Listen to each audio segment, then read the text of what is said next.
Hello guys. അപ്പോൾ ഇന്നത്തെ video എന്ന് പറയുന്നത് നമ്മുടെ ഈ കുഞ്ഞൻ ടൈമറിനെ കുറിച്ചിട്ടുള്ളൊരു വീഡിയോ ആണ് കേട്ടോ. ഈ ടൈമർ എന്ന് പറഞ്ഞു കഴിഞ്ഞാൽ പഠിക്കുന്ന ഒരാൾക്ക് ഏറ്റവും യൂസ്ഫുൾ ആയിട്ടുള്ളൊരു സാധനമാണ് കേട്ടോ. ഇത് ഞാൻ വാങ്ങിച്ചത് നമ്മുടെ മീഷോ ആപ്പിൽ നിന്നാണ് മേടിച്ചത്.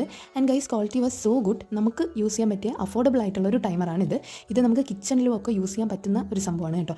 ഇത് പ്ലാസ്റ്റിക് വെച്ചിട്ടാണ് ഈ സംഭവം ഉണ്ടാക്കിയിരിക്കുന്നത്. ഡിജിറ്റൽ ടൈമറാണ് സംഭവമൊക്കെ. ഇതിന് കുറച്ചധികം മോഡുകൾ നമുക്ക് അവൈലബിൾ ആയിട്ടുണ്ട്. അപ്പോൾ അത് ഏതൊക്കെയാണെന്ന് നമുക്ക് നോക്കാം.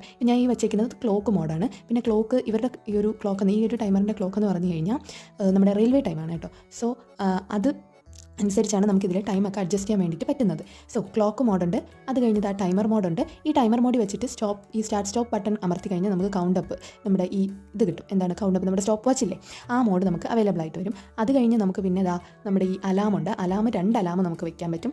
ഒന്നിത്, അത് കഴിഞ്ഞ് അടുത്തതാ ഒന്നും കൂടി നമുക്ക് വെക്കാൻ വേണ്ടിയിട്ട് പറ്റും. ഇനി അലാം വെക്കാനാണെങ്കിൽ ഈ അവർ ഉണ്ടല്ലോ, ഇതിൽ ഇപ്പോൾ എനിക്ക് നാളെ രാവിലെ 4 മണിക്ക് വെക്കണം എങ്കിൽ 1 2 3 4 4 മണിക്ക്, 4:30 മിനിറ്റ്സ് വെക്കാൻ പറ്റും. എത്രയാണോ മിനിറ്റ്സ് അതും വെക്കാം. പിന്നെ സെക്കൻഡ് വെക്കണം അതും വയ്ക്കാം.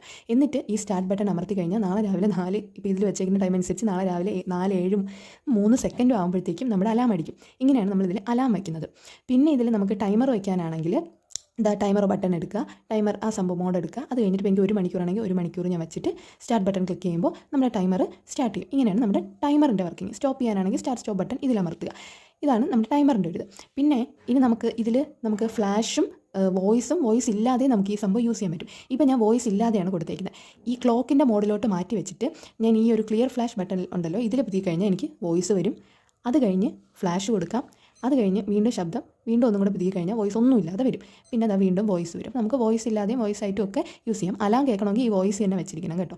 അപ്പോൾ ഇതൊക്കെയാണ് നമ്മുടെ ഈ ഒരു കുഞ്ഞൻ ടൈമറിൻ്റെ കാര്യങ്ങളെന്ന് പറയുന്നത്. ഭയങ്കര യൂസ്ഫുൾ ആയിട്ടുള്ളൊരു കാര്യമാണ് ഗൈസ്. നിങ്ങൾക്ക് വാങ്ങണമെങ്കിൽ വാങ്ങാം. ഞാൻ ഡിസ്ക്രിപ്ഷൻ ബോക്സിൽ ഇതിൻ്റെ ഇത് കൊടുത്തിരിക്കാം. പിന്നെ ഇതിൻ്റെ ബാക്കിൽ ഈ ഒരു മാഗ്നറ്റിക് സംഭവം കൂടി ഉണ്ട് കേട്ടോ. ഇത് നമുക്കിങ്ങനെ ഫ്രിഡ്ജിലൊക്കെ വെക്കണമെങ്കിൽ അങ്ങനെ വെക്കും. ഇപ്പോൾ ഞാൻ ഇവിടെ ഒരു ഇതിൽ വെച്ച് കാണിച്ചു തരാം. ഈ ഒരു ഇരുമ്പിൻ്റെ സംഭവത്തിൽ ഇതുപോലെ ഇങ്ങനെ സെറ്റപ്പ് ആയിട്ട് ഇരിക്കും.